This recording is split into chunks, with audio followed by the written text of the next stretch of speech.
Das Mann folgt euer Mundartbredel, 3 Hollero, Hollerei, Tullio.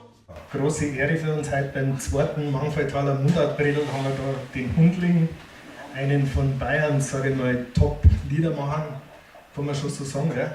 Du bist jetzt mittlerweile schon ganz schön gut rumgekommen. Du hast da schon einige wirklich Erfolge vorzuweisen, gell? Heimatsound, Sieger mit deiner Band und man sieht dich halt permanent auf die Bredel und überall. Du bist einer, der gern viel spielt. Gell? Absolut. There ain't no business like show business, wenn man sagt in Bayern. Muss man sagen, deine Karriere, du hast den Servus. Du hast dich sehr früh entschieden, Musiker zu sein. Du hast, glaube ich, einen sehr, sehr schwierigen Weg auch gewählt. Als Sideman, wie man auf Neubayerisch sagt, also als Begleiter von also in einer Reggae-Band.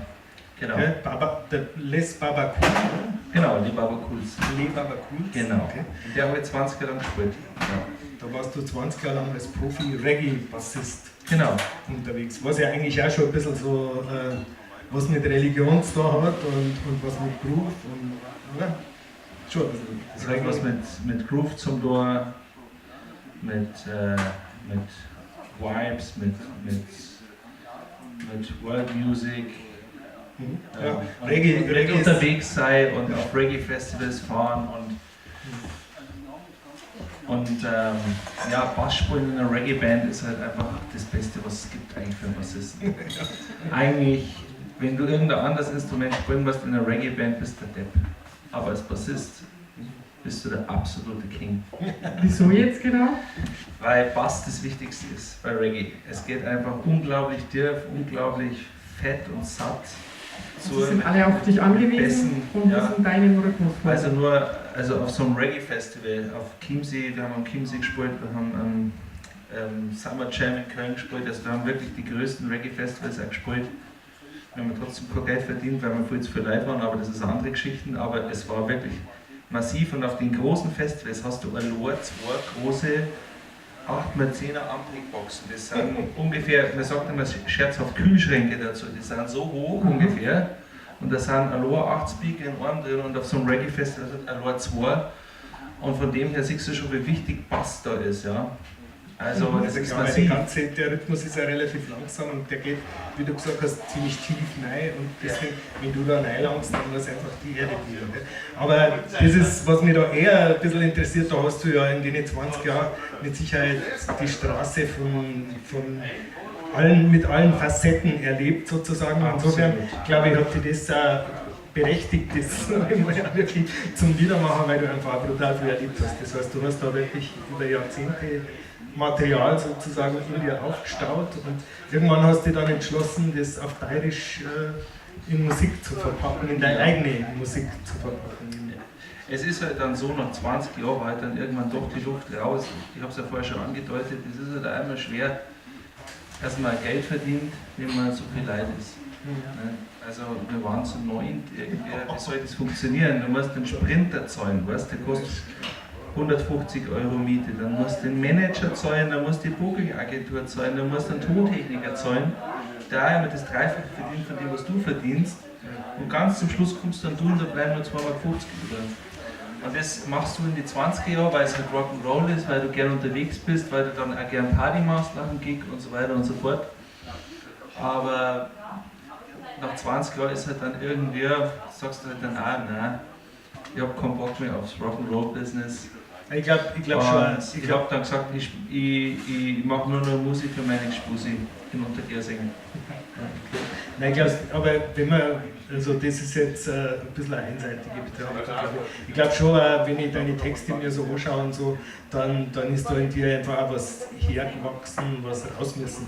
Also du hast dich, glaube ich, schon, es ist nicht nur so, dass du einfach keinen Bock mehr auf das eine gehabt hast, sondern ich glaube, du hast einfach richtig Bock auf das Neue gehabt, eben auf dieses Liedermachen, auf das Geschichtenverzeihen. Und was ich an dir besonders schätze, du bringst immer, finde ich, so Momentaufnahmen zu Papier, so kleine Geschichten, wie du es selber irgendwo einmal gesagt hast, fast märchenhaft, also so Erzählungen, die wirklich so mit einem gewissen Bogen versehen sind, also nicht irgendein Schmarrn und nicht nur irgendwie lustig, sondern auch Sachen, die mal irgendwie Bierverneigungen, so wieder kleine Sachen da. da besingst du das ja eigentlich auch schon direkt eben, oder bringst du mal einen Chor mit und so, als die schönste Geste quasi im Zimmer, und zu sagen, ich liebe dich, ist, wenn du dir mal Stickelchor mitbringst. Also solche so aus dem Leben gegriffen, gell? Genau, ganz Aber das tief. sind ja auch oft so Entwicklungsgeschichten, also man macht was und dann kommt halt das Nächste.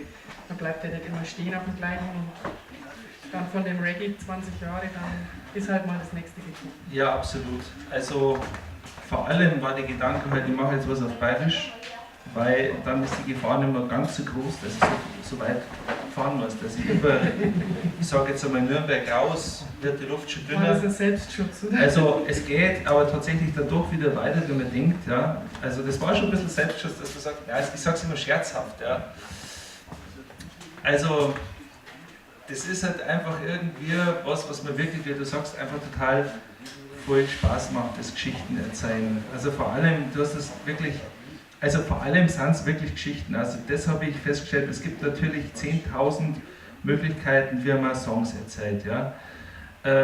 Mit Reim, ohne Reim, Aufzählungstexte, Lustiges, allgemeine Betrachtungen. Aber ich finde, und darauf habe ich mich jetzt am meisten spezialisiert, einfach die höchste Kunst ist für mich einfach in einem Stück Geschichten zu verzeihen. Ja, die Leute berührst, glaube ich, auch einfach mit Sachen, die du selber erlebt hast, die du in der Musik gut transportieren kannst, und dann bringst du in die Leute sozusagen irgendwas zum Schwingen, das in ihnen nachhalt und das auch im Gedächtnis bleibt und so, weil diese ganze Popmusik, wenn du dir das anschaust, das spült sich einfach so durch, da bleibt eigentlich nicht viel hängen, da kannst du 10 Songs hören und du weißt eigentlich gar nicht, was habe ich gerade gehört, aber wenn dich mal was so richtig tief berührt hat, irgendwie, weil du die selber auch, weil du das selber erlebt hast oder weil du dich mit diesem Gefühl irgendwie identifizieren kannst, dann bleibt das hängen und dann magst du das einmal wieder hören und so, und ich glaube, deine Geschichten gehen voll das in die Richtung, dass einfach du die in die Leute einschleifst. So.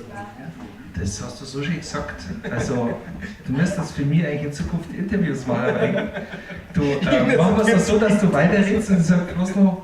Ja, stimmt, du hast recht, Rainer. Aber es ist wirklich so wunderschön gesagt von dir. Also, was soll ich jetzt da noch sagen dazu? Also ich sag noch was dazu, er hat einen wunderbaren Videokanal, gell? Du hast ja irre viele Videos von deinen Songs und die sind so wahnsinnig super aufbereitet. Aufwendig gemacht. Ja, Eins deiner letzten Videos war im Olympiazentrum, gell? Olympiastadion, Entschuldigung. Ein ganz toller Video, gell? Und sollte jeder mal sich anschauen. Ja, das war einfach, das ist eine so Geschichten, die ist wirklich witzig. Also es gibt einen Song, du weißt, wofür singe ich eigentlich? Und dann gab es irgendwann einmal die Idee, das war doch total geil, wenn wir so einen Einbruch in so ein Stadion irgendwie als Thema machen, und dann bist du ganz allein im Stadion und machst dort ein eigenes Rockkonzert. Und dann habe ich das mit dem Regisseur so besprochen und der hat gemeint, das ist natürlich eine geile Idee, aber du brauchst schon ein Stadion. Also irgendwie so ein kleines Pipifax, das wirkt nicht.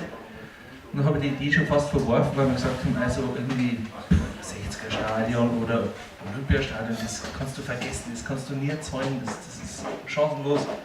Und dann irgendwann hat mich aber wirklich, ich weiß auch nicht, was mich da geritten hat, ich habe einfach das Telefon in die Hand genommen und da habe dann geschaut in Google, wer ist da zuständig, Olympiapark GmbH, und habe da angerufen. Und wie ist der Teufel, war der totaler Hundling-Fan und habe gesagt, wow, geil, ja, das geht schon irgendwie, das kriegen wir schon hin. Das ist doch super. Und so, dass das irgendwie auch machbar war für mich finanziell. Ich darf natürlich nicht sagen, was ich Zeit habe. Aber es ist ganz gut rumgegangen, ja, dein Video. Ja, doch. Auf alle Fälle. Das geht, glaube ich, bei dir überhaupt ganz gut rum. Und du sehr schön frei, und wir freuen uns auf jeden Fall sehr, dass du heute bei uns da bist, und das ist uns eine große Ehre. Ja. In diesem Sinne. Danke. Später, ja. Dis man foi toi ja munda pridel, drei holler, holler,